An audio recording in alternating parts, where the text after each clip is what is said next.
Hello friends, welcome back to my channel. Um, as usual, when I do these readings, I wasn't expecting to do a reading today. I wasn't planning to do a reading today.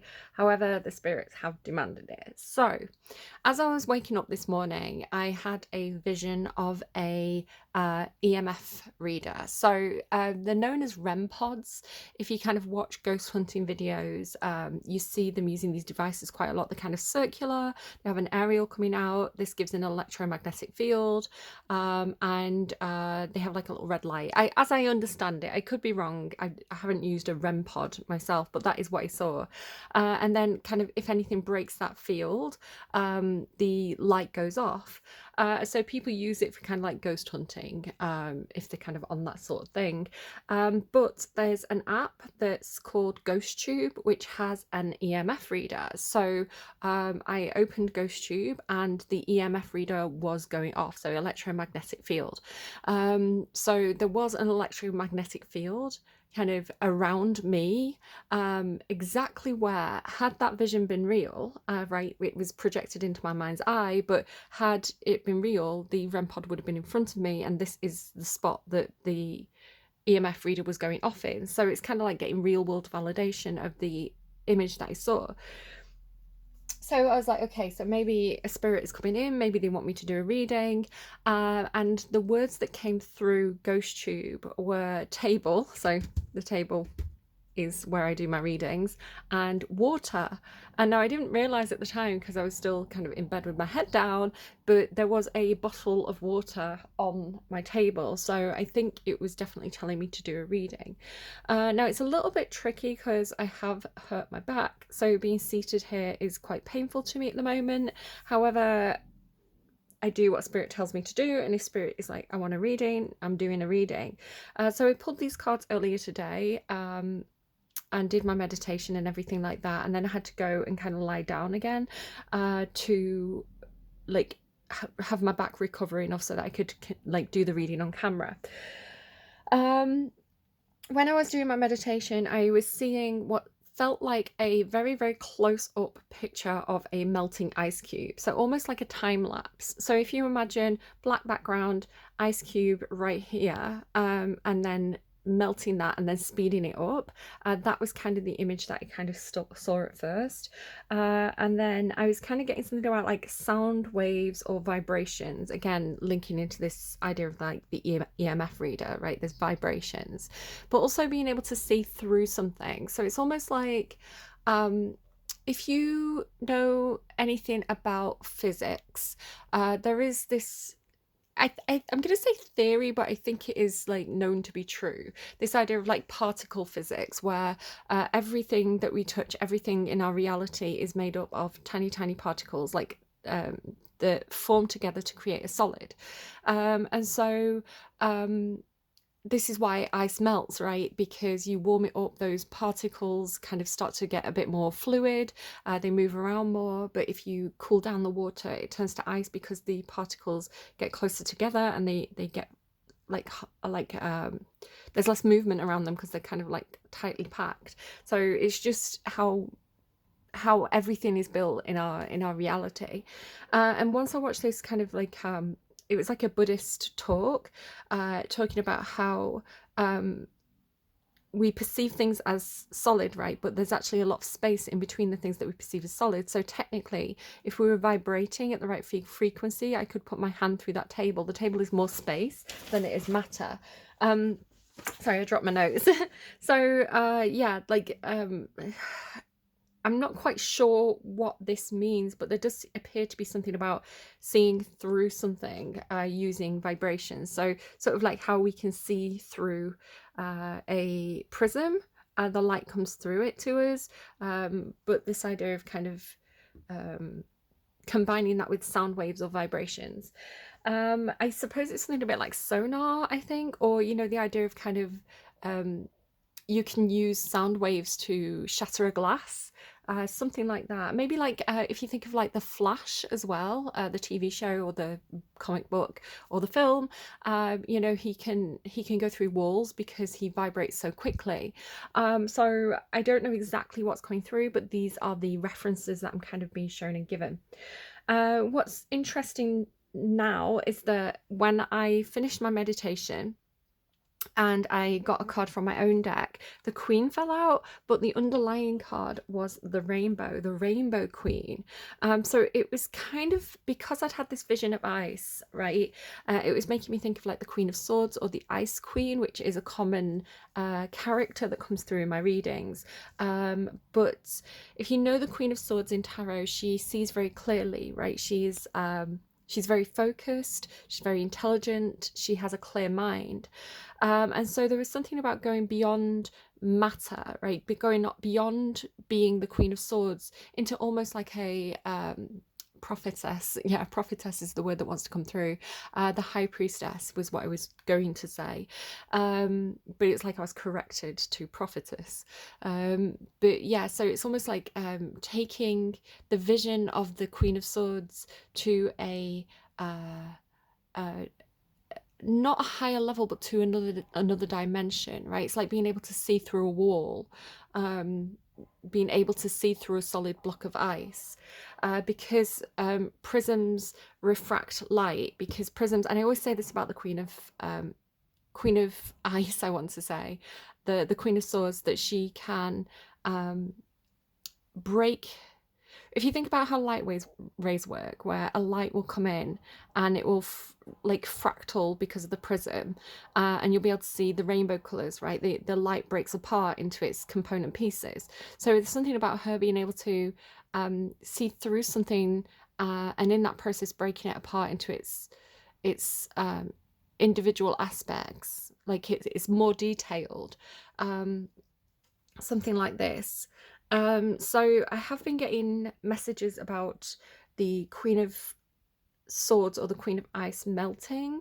Normally this is because she comes into contact with the King of Wands. He melts her, right? But she then, because she turns into the Queen of Cups, Queen of Water, she soothes his fires. You know, she calms him down. So there's this almost symbiotic relationship with the King of Fire and the Queen of Swords, who or the King of Fire and the Queen of Ice in this case, where they are a threat to each other because they challenge the basis of who each other are, right? The Queen of Ice melts, becomes the Queen of Cups.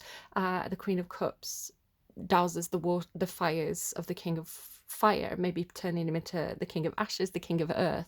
So there's a transmutation, a change that happens when these two characters come into contact. So take that if you want to. It's not in the reading today, but it seems like it's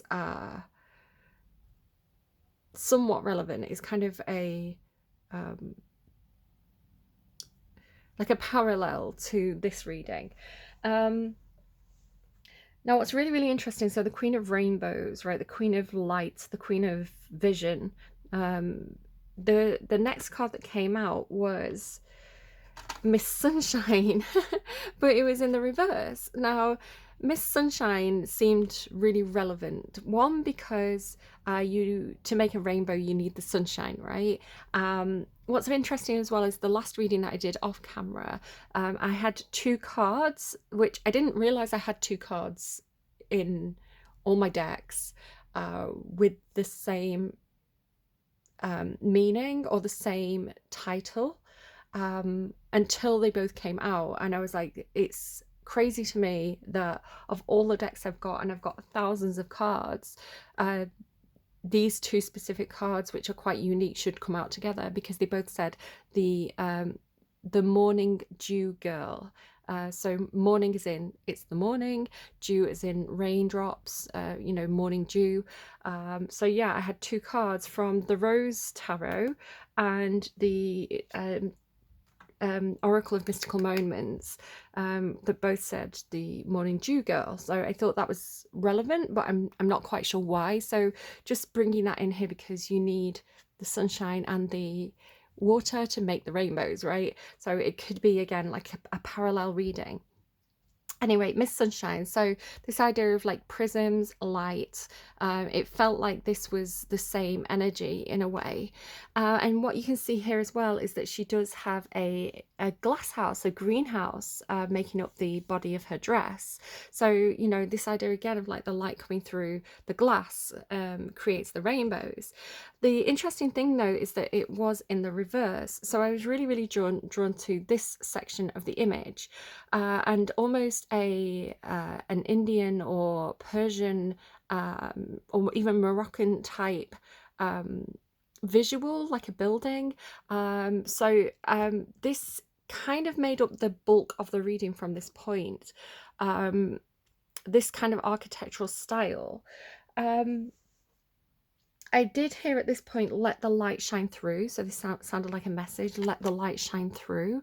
You can see here that this is nighttime, and here it's daytime. So there could be something relevant about that. But the interesting thing here is that there are all these little dots of light. And of course, the moon is reflecting the light of the sun.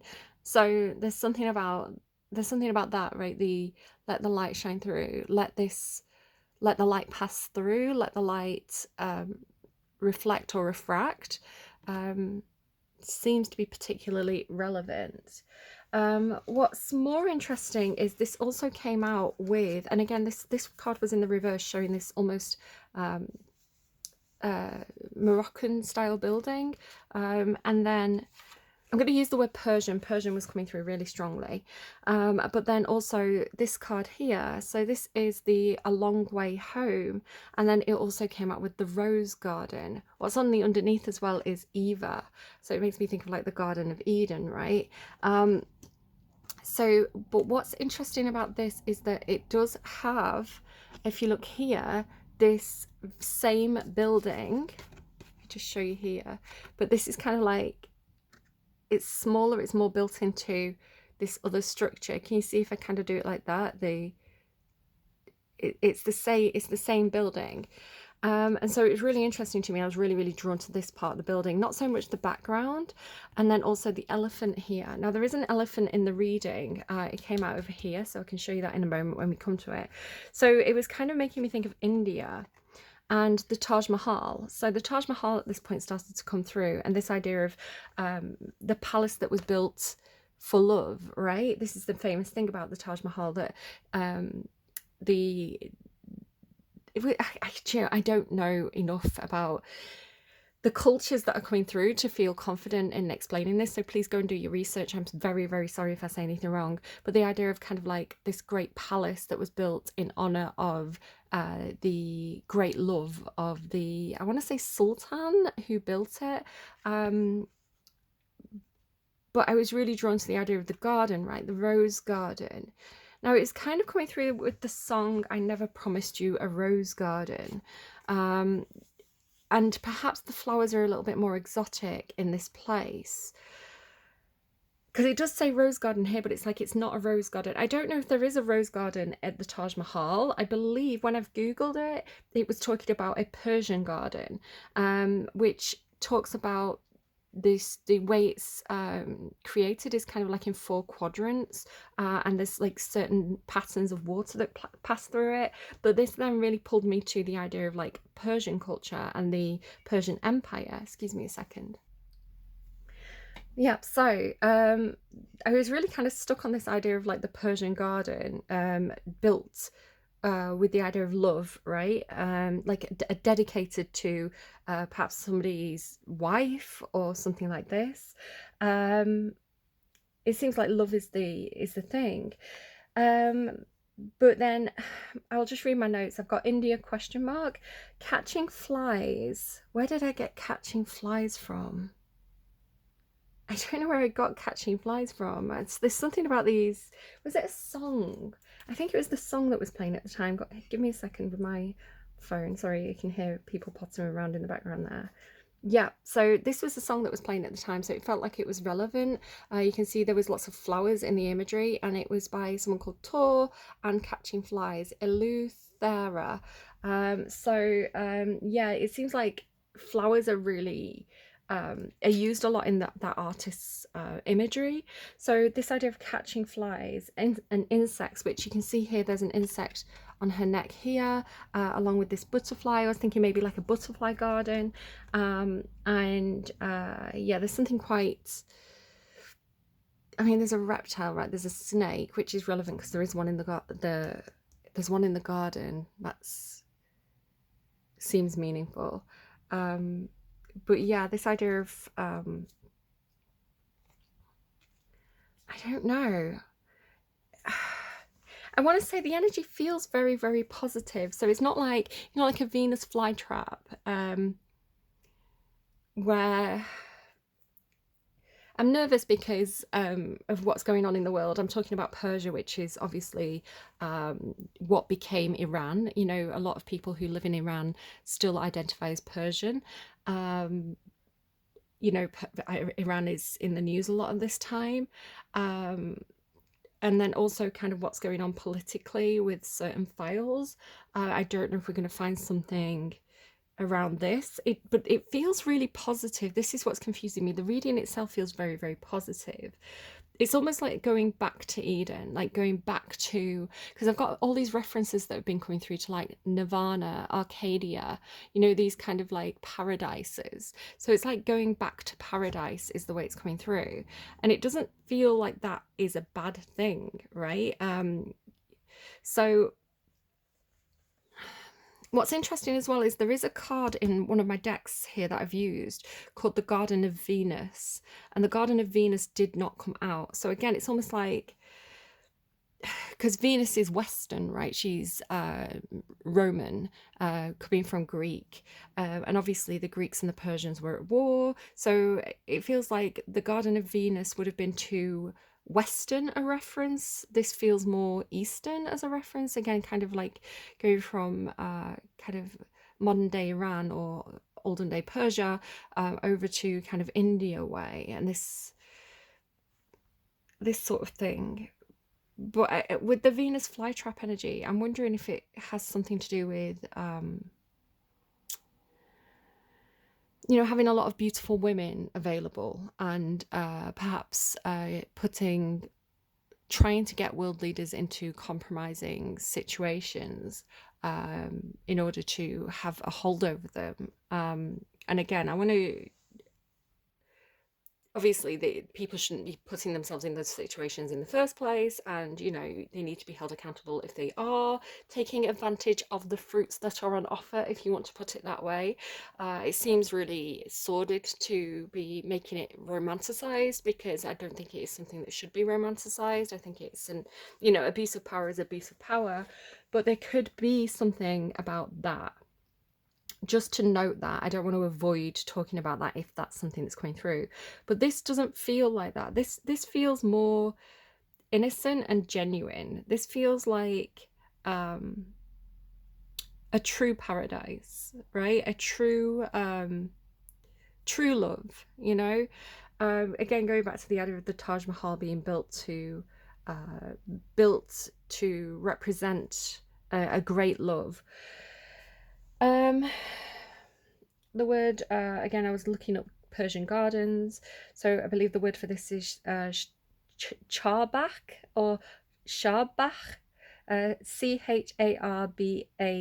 Charbagh. There are 9 Persian gardens in Iran.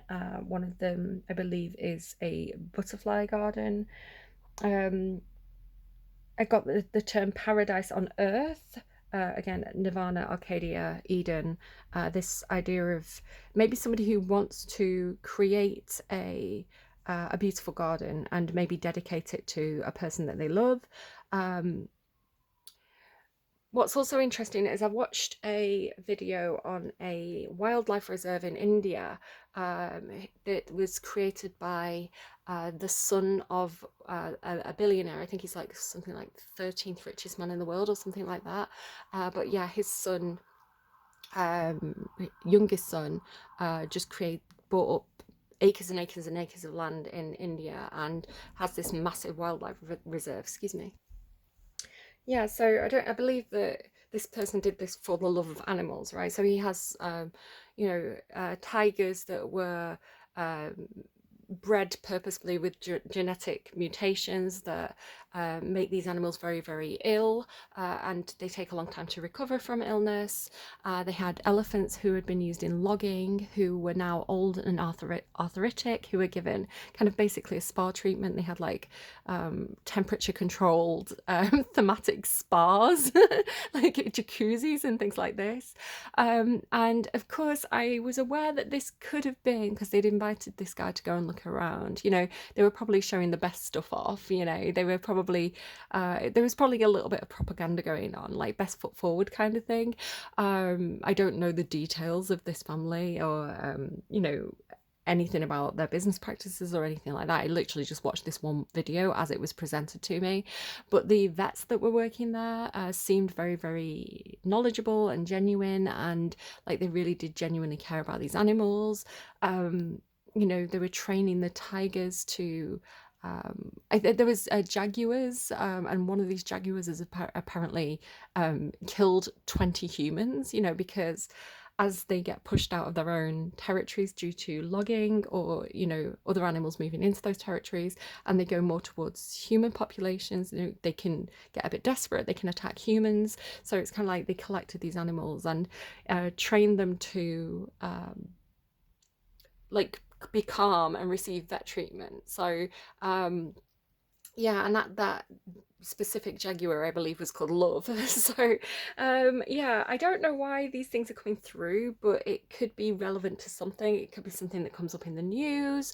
Normally when I get these readings, they are. So for example, in my last reading, I was talking about pulp a lot and 90s Britpop, and I was talking about common people and Glastonbury, and then lo and behold, the next week Pulp did this really big event at Glastonbury and sang Common People, and the red arrows flew over. So I didn't even know, I don't think I knew at the time that Glastonbury was even happening that week. You know, it was just I was getting the messages about it, did the reading, and then yeah, it's there. And I don't think Pulp have played Glastonbury since 1995, so the timing of that felt very, very on point to me. So yeah, I don't know what I'm reading. I can only tell you the messages as they're coming through, and we'll see what happens over the next week or month or so, and how this actually plays out. I never promised you a rose garden. It's kind of like, you know, the song I never promised you a rose garden. It's almost like here's something better, or here's something equivalent in beauty, but it's not. Right, you think about the English rose, right? You think about War of the Roses. I think of roses as being particularly English. So it's kind of like, I'm not giving you a rose garden, I'm giving you an orchid garden, you know? Something like that. It's kind of, it's not, I'm not giving you the thing you want. It's like, I'm giving you what you want, but it's different. It's almost like it's my culture, so I don't know if, it's almost like I'm reading the energy of someone who would consider themselves to be possibly Persian or Indian. Um, my kids are off school for the holidays now, so they're arguing about a cup of tea, I think, down there, if you can hear them in the background. Something is coming through about I was thinking about Iran and how I personally find that a lot of people from Iran tend to be quite beautiful. Both men and women, I think, tend to have very, very nice features. However, excuse me a sec. So, the benefits of having older children. I have a brew. So yeah, so yeah, Iranian people being particularly, or Persian people being particularly beautiful in general. Obviously, it's a generalization, but I am aware that I believe cosmetic surgery is quite popular in Iran, and that a lot of the time people who do have a little bit of extra money will receive cosmetic treatments as kind of like birthday gifts and things like this. Obviously, in culture, this I don't want to talk about a culture that's not my own, and I am sorry, I don't mean to be. I am trying to be respectful in what I'm saying, but something was coming through with the idea of kind of you know how people who are, and I am aware that there's a difference between Muslim and Persian, right? But you know how um, Muslim women or people in the Middle Eastern regions often wear like a hijab or a head covering, and their bodies are also often covered. So the importance of having a beautiful face kind of is quite important because that is what is shown. And so there was also something about standardized beauty, because I find cosmetic surgery to create conformity. So it makes me think of the Greek statues versus the Roman statues. The Greek statues were always very like same face. Like there was like a certain beauty standard, and all these sculptures would have that standard, where Roman sculptures prioritize the individual and the character of the individual and a recognizable feature. So you have like the Roman nose, you know, the senators, the busts of the senators all had these like quite striking individualized faces, and the importance of like you know, they would use the busts of their ancestors if they were making an important speech, as though their ancestors were there on the stage with them. And so there's something coming through about conformity versus individualization, and kind of Western values versus Eastern values, or Middle Eastern values. And this idea of kind of in cultures where that value conformity, or that value community and a collective attitude. So, for example, we are all working as one. We are all brothers and sisters. We are all serving the Lord, kind of thing. And this idea of kind of like the hijab means that women can blend in with each other. You know, the original story of like, I believe it was Muhammad said that, you know, women, it was because a woman was going out to the bathroom in the middle of the night, I believe, again, I'm not an expert, and she was worried about being attacked by men, and I believe Muhammad said that you should wear, all women should wear the face covering, because if the men don't know who they're attacking, you know, it's kind of like they might be attacking, you know, Muhammad's wife or a servant girl, but if they all look the same, there's protection in that, I believe is the idea behind it. Again, I'm not subscribing to any particular thing. I'm not saying something's good or bad. I'm just relating what's coming through in this reading. And so this kind of like standardization or uniformity, this idea of like we shouldn't be unique, we shouldn't be you know, original, you know, I am just like all the other girls kind of thing. We stand as one. Something about that versus the more Western view of being, and again, cosmetic surgery is rife. If you look at kind of Hollywood or the music industry, everybody's getting tweakments, right? It's very, very, very common. So it's not unique to one culture, but there's something coming through about the Roman idea of kind of being more unique, being more of a memorable character, and creating a kind of lineage, you know, being better than everybody else, I suppose, through being unique and individual, seems to be something that is coming through there.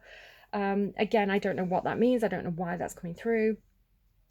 But my note is beauty, standardized or individual.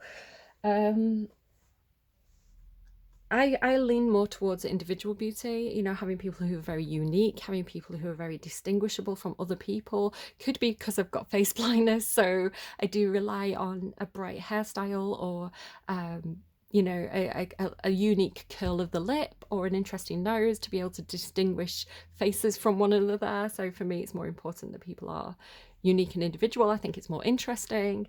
But again, I understand why people feel differently than I do. Some songs came through, Outside by George Michael, which could be relevant to the Rose Garden, I guess. Modern Girl by the Bleachers, so again, maybe something to do with traditional versus modern values. Prophets in the Sky by Cat Empire. Cat Empire is interesting because cats purr, so Persian Empire. I don't know. Maybe I'm drawing too much into that. But prophets in the sky as well was really verifying what I was already picking up on, this idea of prophets. I'd actually been Googling whether like the Torah, the Bible, New Testament, Old Testament, and the Quran, whether or not they recognized female prophets. Female prophets are not recognized in a Muslim tradition. However, they are in Judaism and Christianity. But however, in Persian culture, which again, Persia is, a lot of people identify as Persian who live in modern Iran today. Persian culture does have the Sibyls, who are female prophets. I don't know. I went down a rabbit hole, I think because of the work that I'm called to do. And then finally, God Put a Smile Upon Your Face by Coldplay. Coldplay has been particularly interesting. And if you're like me and you do enjoy watching different tarot readers, some of you may be aware of San Tarot having a encounter with Coldplay recently, which she felt very called to do. She had a vision, she had a dream. She was told to write a certain sign to get the guy's attention and get up on the stage, and this actually worked for her, and she was on the stage. And then like a week later, we had that event where at a Coldplay concert, it is Coldplay, isn't it? It's not Radiohead, I get the two mixed up, but at the concert, on the kind of big screen, this is quite well known now, it's been memed a lot of times, they kind of put a couple up on the big screen, but they kind of got very embarrassed and moved away quite quickly. The guy kind of like spun out of existence and the woman kind of covered her face. And the lead singer joked, is it Chris Martin? Joked, oh, they're either very, very shy or they're having an affair. And it turned out that the guy was a CEO of something called Astronomer, I think. And the woman was his chief people officer. And they were indeed having an affair. And it's become this whole thing. It's kind of like the internet tea of the week. And so it's really interesting that Coldplay should come through, and Coldplay has been particularly eventful, especially if you are connected to the same loop of prophets and tarot readers that I'm kind of looped into. Excuse me a second, I'm just going to drink some tea and shuffle around because I'm a bit uncomfortable. Yeah, but like I say, so prophets in the sky and God Put a Smile Upon Your Face. So the songs feel very relevant to the reading. Sorry, I'm still kind of shifting around. I'm sorry, I should have done this while I was paused. So the reading itself, the way it's come through. So if you're new to my channel, basically I have so many tarot and oracle decks, and I combine them. So currently I've got 1, 2, 3, 4, 5, 6, 7, 8, 9, 10 decks I'm using for this spread, all combined together, and then I kind of like shuffle them 3 times. Whatever cards come out, I put together and reshuffle, and that gives me the order of the reading. I almost read right to left. I always read left to right. And I was, because of what I was picking up on, I felt almost like I had to read it this way. But I was corrected and I was told, no, just read it in my own way. So we start, but if you watching this would normally read from right to left, and you feel like you want to start with beginnings, you can go ahead and read it in your own way. So always include yourself in the reading. You know, I receive messages, I explain them as best I can, but you are receiving those messages and you know your own personal situation the best. So always bring yourself into the reading and interpret things in the way that feels intuitively right to you. So we start with Pachamama. Pachamama, this idea of someone who protects the earth, sort of like an earth goddess, a nature mother. With this being followed by me talks, can you see they both have these wonderful like head pieces? There's something about this I don't know, this wonderful headpiece, this kind of crown that's almost like she's pushed through something, and then the fabric or her hair is being pulled through after. It's almost like the face comes through first and then everything else is revealed after, is the way it's coming through, which is interesting because I was talking about kind of hijabs and things, but this is particularly vibrant and colourful, so it feels like it's something else. But you can see just like her face showing in this image. Excuse me. What's also interesting to me here is that she does almost appear to be scrying with this clear bubble here. Again, this idea of like refracting light as it passes through something that's, it's almost like a jelly-like substance. So if you scry and you find that works for you, then I think there's an encouragement here in the cards. Scrying doesn't work for me in that kind of sense. Like if I look through a mirror or a prism or anything like that, it doesn't work for me. I receive my images almost like in my mind's eye. It's like having a projector inside my brain. I'm a very visual person, so you know, some people can't visualize things. I visualize things kind of like cranked all the way up to 100. So there's that thing where people say visualize an apple. Some people see like a 2D almost cartoon print of an apple. I see a full vibrant apple with detail. I can spin it around in my mind's eye, I can bite it, I can see it as though it's really here in front of me. So I do have a very, very maxed out internal projector. So yeah, that's what I use. I don't use anything that's external to me when receiving visions. But here it could be something to do with somebody who needs to rest. Perhaps somebody who needs to get grounded or reconnect with earth. You know, people talk about walking barefoot in the forest and feeling the earth underneath your feet. Maybe this is something that someone needs to do to reconnect with nature. It feels more to me though, this idea of, excuse me, I'm just going to shut my door because my kids are getting a bit loud. Yeah, so it feels, also please, again, it does feel like there's a lot of different cultures coming in here into this reading today. So some of these cards do have a kind of, I would say maybe Native American influence. That doesn't seem to be relevant to the reading today from what I can tell. It seems very, it seems much more Middle East or India sort of way. But like I say, like Persian feeling. I know India is not Persian. Again, there's like a melting pot of cultures here, which if you think about the Middle East, it is a melting pot of all these different cultures that have come and go, let's put it that way, in that area. And I think a vibrant community is a wonderful thing. I love when people bring different cultures together, when those cultures mix, when they become something new and transformative. Tradition's amazing. I think remembering our traditions, remembering what happened thousands of years ago is important in terms of identity today and history and just knowledge. However, I think, you know, we are moving towards the future and modern times, if you want to say, and I like the diplomacy and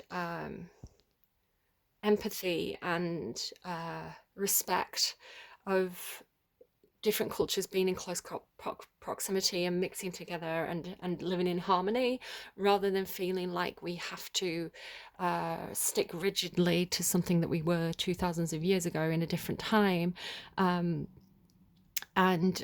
you know, hold on to those values at the cost of peace and harmony. I don't think that is a healthy thing to do.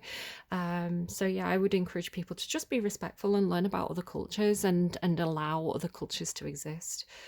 Anyway, so going back to this, it feels to me, the way that I'm reading it as the reader today, is the earth needs to heal. There is a countdown almost here as well. We go from 40 to 39 from two different decks. Yeah, there's a time out or a need to withdraw or rest. So repairing the body, mind, and spirit. It's coming through as the spirit of the earth, right? The soul of the earth needs to heal, because obviously we have a lot of war and destruction happening at the moment, and that is not good for nature. Going back to this, the beautiful buildings, I was really thinking about how Iran is somewhere that I would love to go to see, you know, all the beautiful palaces and the beautiful temples. I think there's some wonderful art and culture in that region. Obviously, maybe not right now because things are a bit disruptive there. But I think it's really important to look at um, the positives of a country and um, I think art and beauty is always such a an access point to learning about another culture. Um, and so I do worry about these um, old or beautiful structures and buildings that become at risk. You know, UNESCO heritage sites, you know, 9 of those gardens in Iran are UNESCO heritage sites.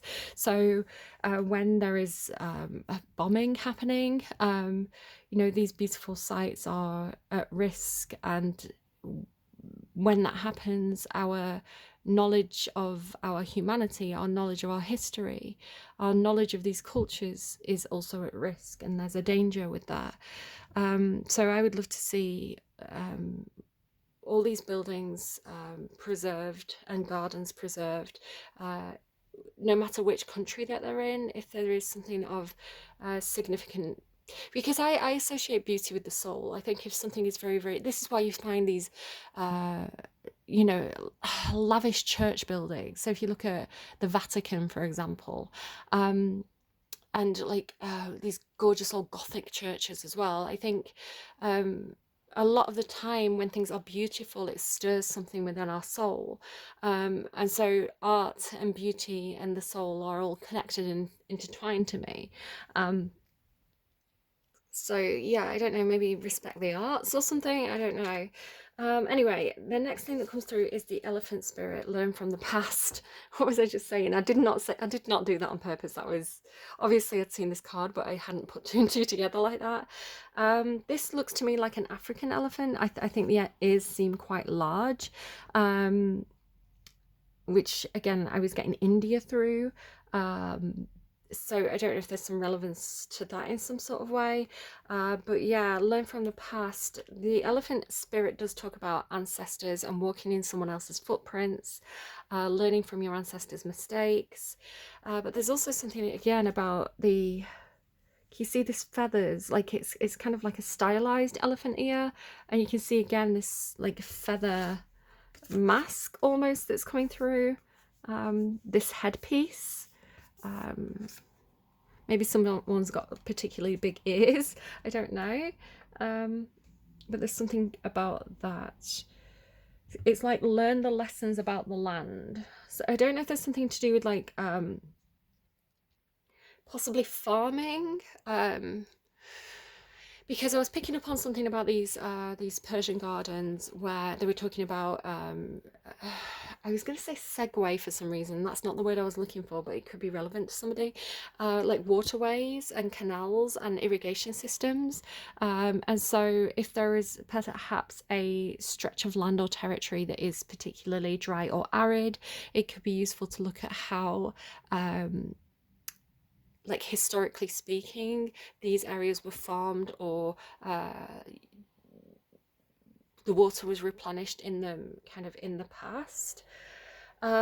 Next up we have lightning with the watchers.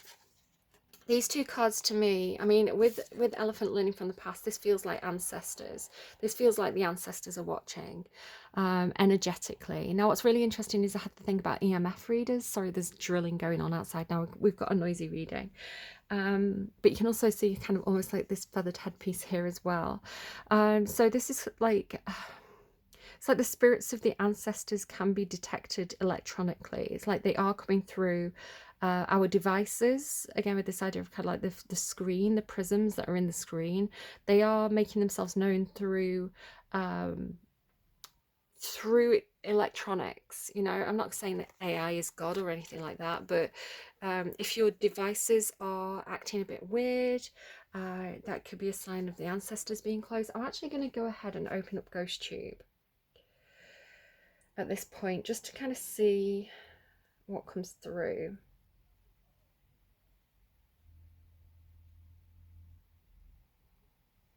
Okay. So ghost tube's activated. I want to put it near the lightning card. Nothing there. I'm going to put it where I usually feel. No, nothing coming through. Oh, hello. I'm just moving it around to try and find. I'm going to leave it to one side. We'll see if Ghost Tube wants to say anything while we continue with this section of the reading. Please leave. Please leave. I'm not going anywhere. Listen, you told me to do a reading, and now I'm doing the reading. So the next thing that came through is the serpent. So again, if you want to think about, I've been getting stuff about kind of like tantra and Buddhist traditions and things like this. Again, with that kind of Eastern Indian direction ideas has been coming through quite a lot. Obviously, there's just this melting pot. It just feels like a mixture of culture is the way it's coming through. But the idea of kind of like the Kundalini energy, it being a serpent at the base of your spine, it has to rise, and then all your chakras are aligned, and then you're connected to the divine. If we're taking kind of the idea of the Garden of Eden, shopkeeper, if that's relevant to anyone, the Garden of Eden, the serpent in the Garden of the Eden would be something that's quite dangerous, you know, something that shouldn't be trusted. So take that as it resonates for you. But then we have the universe is in your hand. In the hand, the universe is your partner with lightning. It feels like feeling the electricity, feeling the.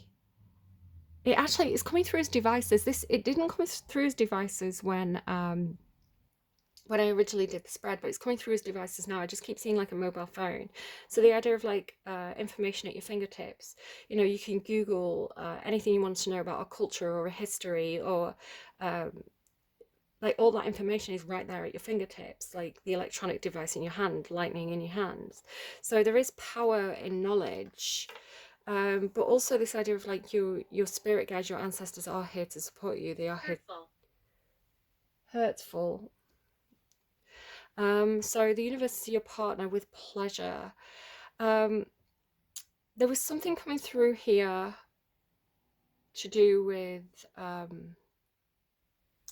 because at this point the masculine fell off the table. There was something coming through with this idea of I'm going to say the hand and pleasure while somebody's partner is not there, right? So it could be that two people are at a distance and they are connecting over the internet, and this brings them to a state of what's the word I'm trying to think of? A state of not catharsis, like just like joy.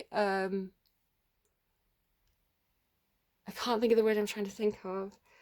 But yeah, there could be something happening there because, like I say, the masculine came off the table. Embrace the in-between. So it feels like there's almost like a waiting period where somebody is resting. It's like somebody has gone to a spa, or somebody has, they're waiting in the garden for the partner to return, or something like this. It's kind of like Eve is waiting in the garden for Adam to return. Roy? This then came through with embracing in between flamingo spirit, and then groupthink, mindful. So there's something to do with like, if you think about kind of like tantra or meditation or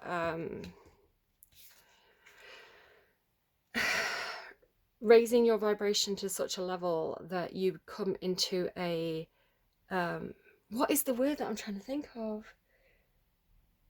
Like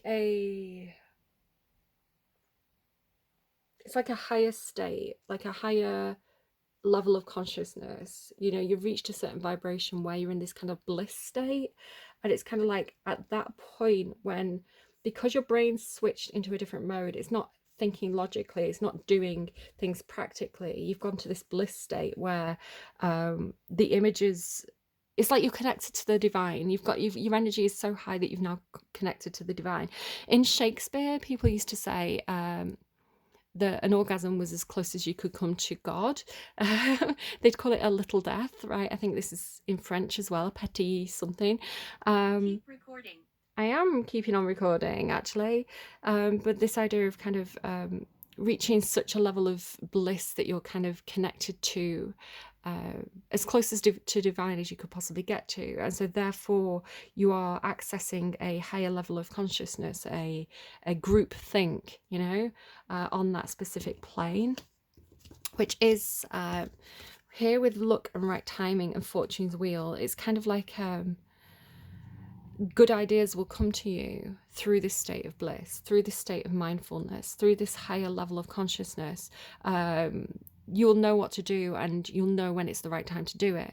So going back to, like I say, I've hurt my back. So I'm really slowing down with what I'm able to do. I'm not able to do all the things that I would normally be able to do in terms of my schedule, my day-to-day life. It's almost like I'm forced to just lie in bed and wait for my back to heal. And so in this downtime, it allows me to think, it allows me to sleep, it allows my brain to recover and store memories and do all those things that your brain doesn't have time to do when you're constantly running on a clock. So there's something like that here where it's kind of like being forced to slow down, to be in alignment with the timing of spirits. It's like everything will happen at the right time, almost like dominoes, right? You're one of a series of dominoes that needs to be in the right time and the right place. And if spirit slows you down through injury or illness or through obstacles or you know, you've booked a holiday and your flight's cancelled, right? If spirit's slowing you down and keeping you in place, it's because you're being encouraged to rest, right, with the metox, and to recover, because your body needs that, right? Your body sleeps because it needs to replenish your cells, it needs to store memories, it needs to do all that kind of background tasks. And so if you're not getting enough sleep, you know, it has this kind of knock-on effect to the general MOT of your body. So there's something to do with that, where it's kind of like if you're being slowed down by spirit, it's because spirit knows when it's the right time. And if you connect day it's going to be one day. But yeah, mindful group think, it's kind of like this collective consciousness energy. Self-reflection, it could be giving you time to self-reflect, but this idea again of kind of like excuse me, I'm just going to have a sip of my tea. This idea of I am just like all the other girls, you know. I am James. Hello, James. James is a name I get very, very commonly in my readings. So this idea of we have more alike than we have differences, or we have more similarities than we do differences. We have there is support in being one of a group, is the way it's coming through, especially with group think. It's kind of like almost everybody is on the same page, or everybody is thinking the same thing, or everybody is in agreement. Living room. So this could be something that happens in someone's living room. What's interesting here as well, especially because it's coming after this card in the reading, because this talks about age, right? Somebody who's very young, somebody who's in middle age, and there's someone who's older, but it's the same face. So there's this thing about like the same face and aging, or same face and generations. Again, we've got a lot of stuff about ancestors, like the watchers, the guides in this reading. This idea of, do you know what's coming through here as well? You know, Bram Stoker's Dracula. This feels like a curveball. This feels like it's really doesn't fit the theme of the reading at all, but the way it's coming through. Bram Stoker's Dracula, where he lost the love of his life, right? He lost his wife, and then he is searching for her again. She's like going to be reborn, and she's reborn into Mina.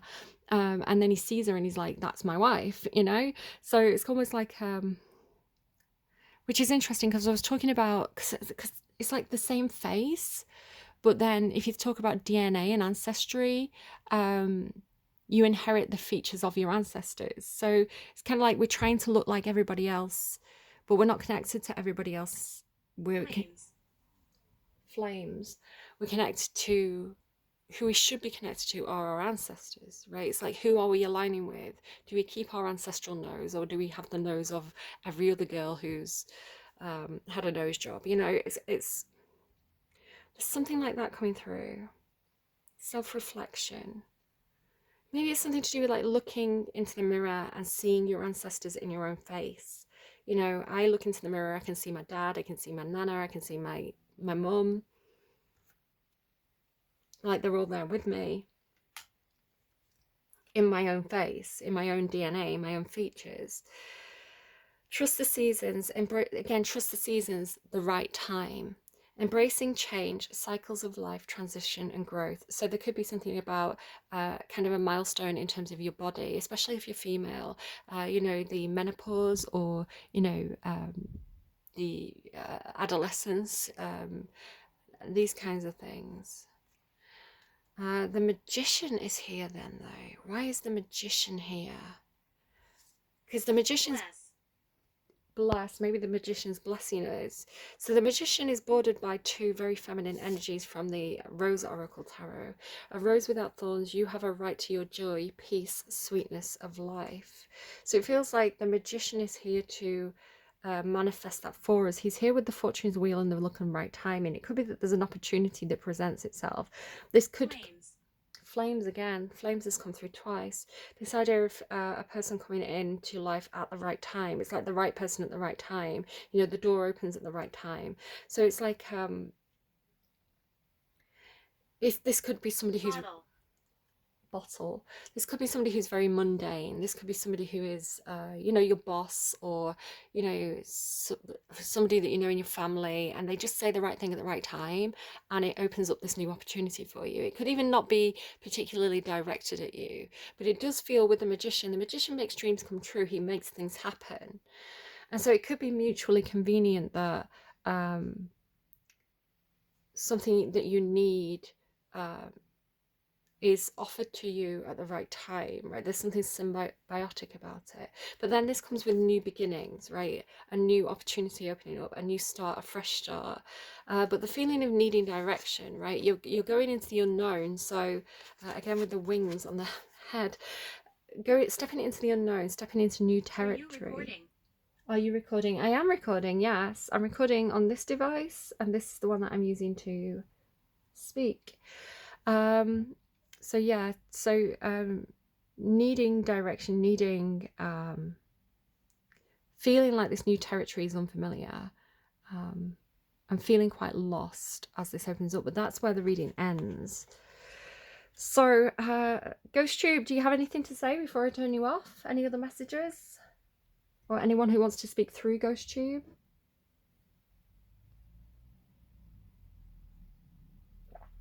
Okay, goodbye.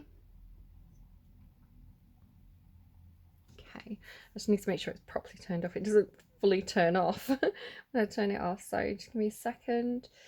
Don't uninstall information. Force stop. Okay, there we go. So that is what I've got for you so far. Do you know what's really interesting? It's a little bit dusty, so forgive me. I feel like my mum's in this reading, because we've got all this stuff about like the wings on the head with the elephant, like this image here. And then right next to me, as I'm doing this reading, I've got my mum's brooch, this little elephant, and the angel wings that we had after she passed away. So I feel like my mum's here chatting. Okay.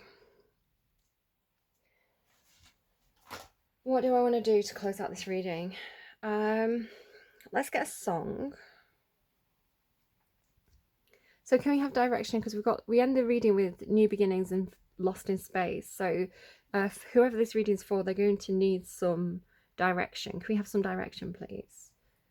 Oh my God, you won't believe what's just come through.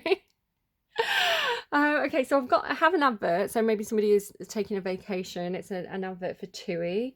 But the song that played, and this is randomized, is Flame by Barry James. We had the word flame come through Ghost Tube twice. Okay, flame.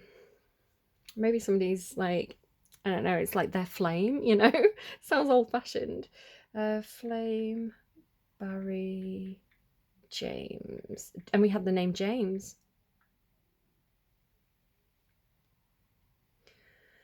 I see it through my window. I'll make you sigh. Blew out the flame, tell me your name. I'm always watching you. Like when I flew up to see you in that motel by the riverside, I get high. She took you by her hand, slept in as usual. I don't understand. Blew out the flame, tell me your name. I'm always watching you. I want to see you, but I'm too uptight.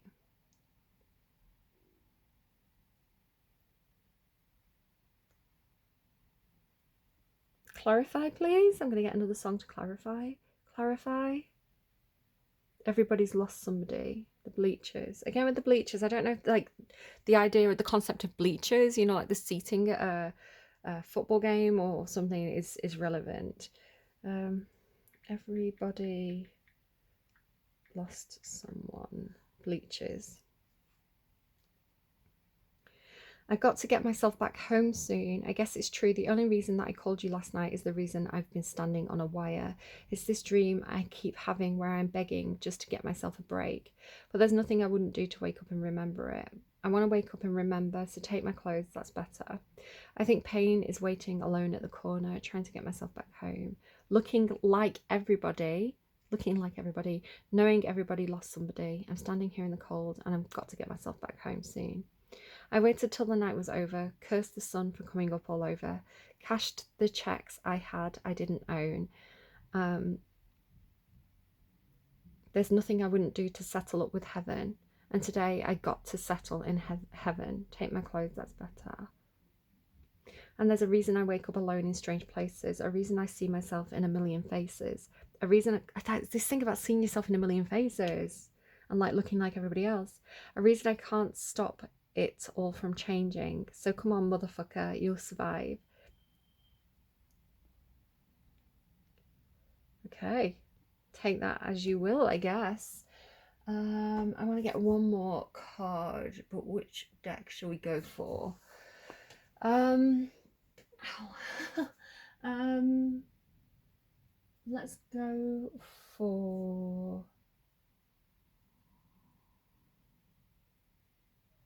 So I'm waiting to receive guidance. Okay. Mirror of the Soul. Okay, what do we have to close out the reading, please? Thank you. The Magus and the Hierophant. Ace of Wands on the bottom. There's two Magus cards in this deck. Kind of like the Magician, right? Who's here.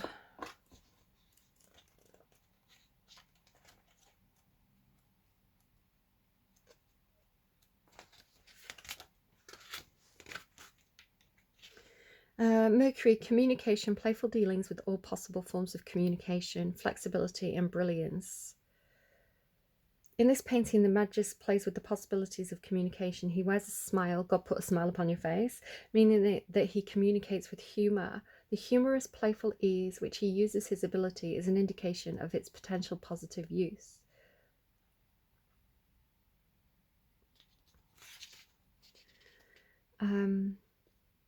He cannot fulfill his tasks without constantly remaining in touch with the spiritual forces of the universe.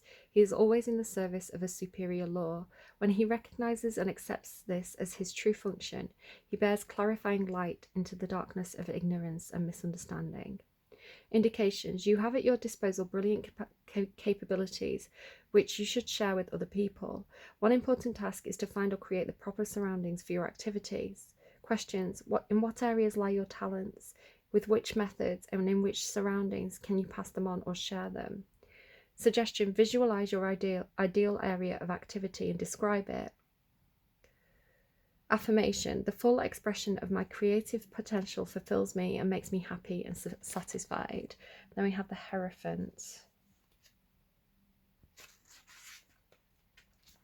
Taurus, spiritual master, teacher, advisor, initiate, inner guide, spiritual father, highest transformation. The Hierophant is a very, very ancestral energy. He does talk about tradition, responsibilities, patriarchy. So he would be somebody who finds fulfillment and alignment with things that are traditional. He would be more conservative aligned.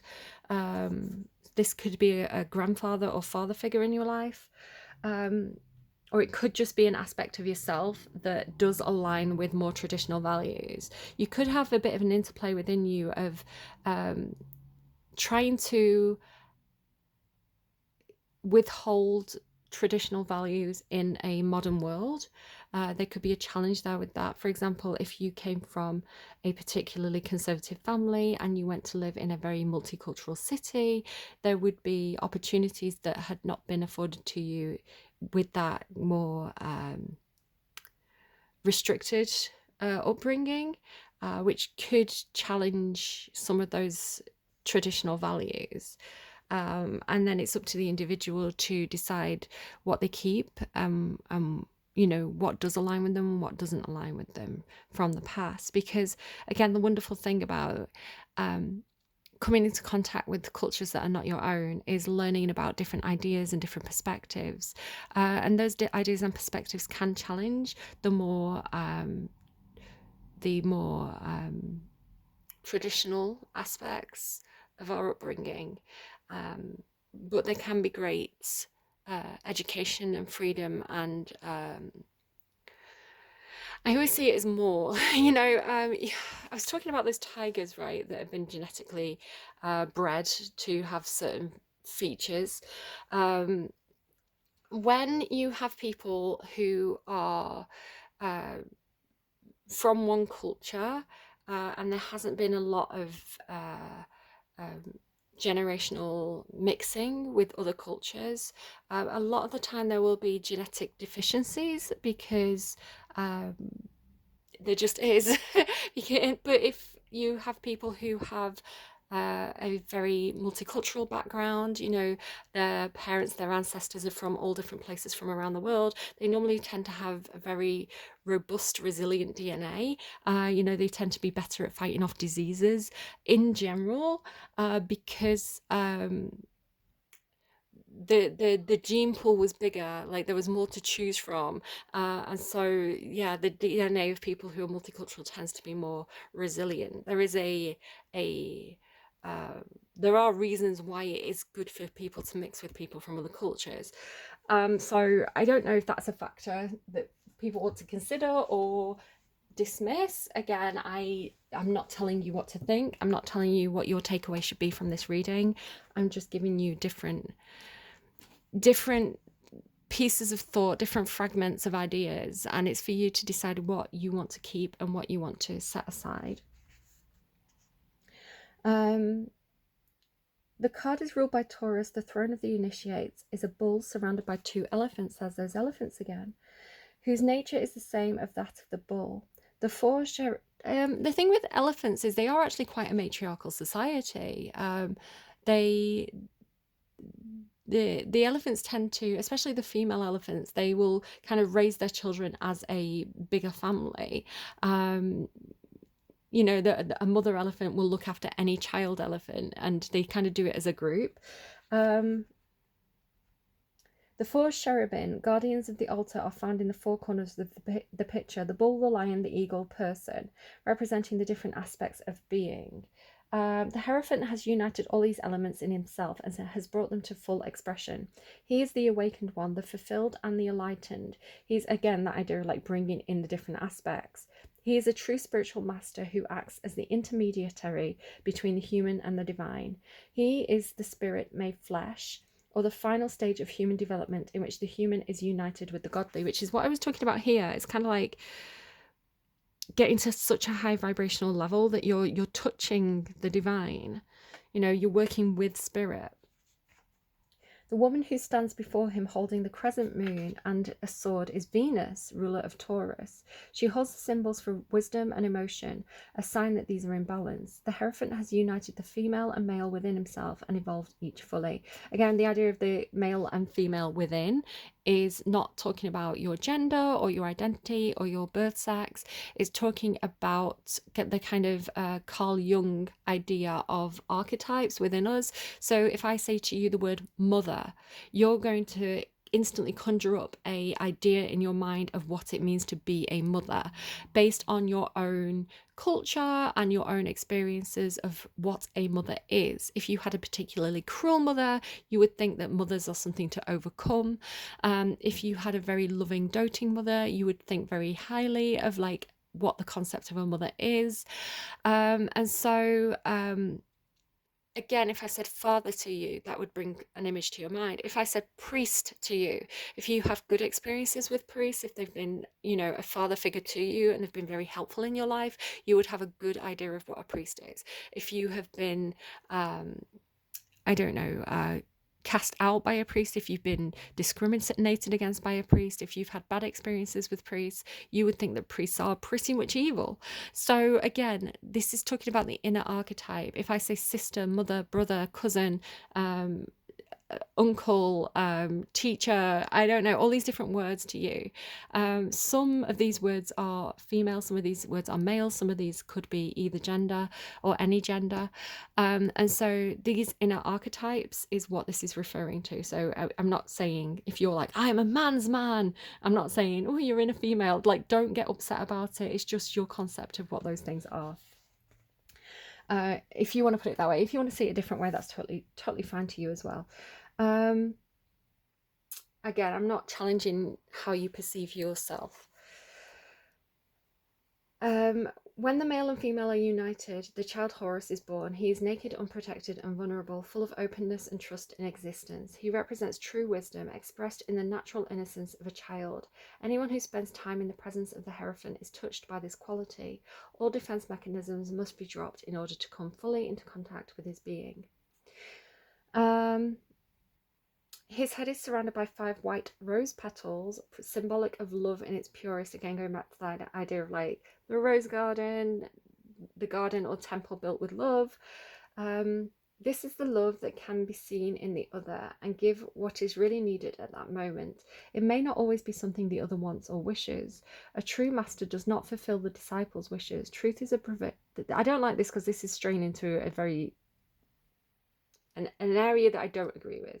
Truth is a provocation which can shake us out of the heavy Truth is a provocation which can shake us out of the heavy, sweet sleep of unconsciousness. Only those who are free of self-seeking motivation can wield the truth in this way, like Jesus whipping the moneylenders out of the temple. I don't know that reference. I know Jesus, I don't know the reference to the specific story. The serpent of transformation, serpent's here, at the top of the painting is touched by 9 nails. I'll show you that and see if you can see that a bit more closely if you're interested. They are reminiscent of the crown of thorns, a reminder of the pain and suffering which accompany every transformation. True transformation can only happen in an attitude of receptiveness, sensitivity, trust, and in surrender to divine love. The dark background emphasizes the function of the Hierophant who brings the light of consciousness into the darkness of ignorance.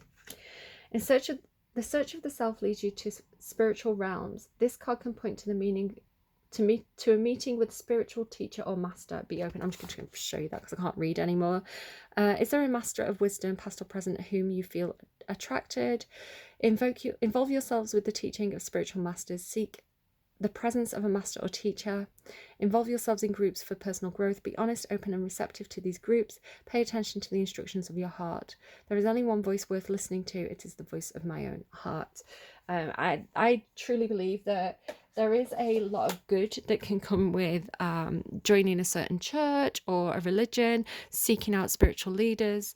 But God is divine, and priests are mortal human beings, they're fallible.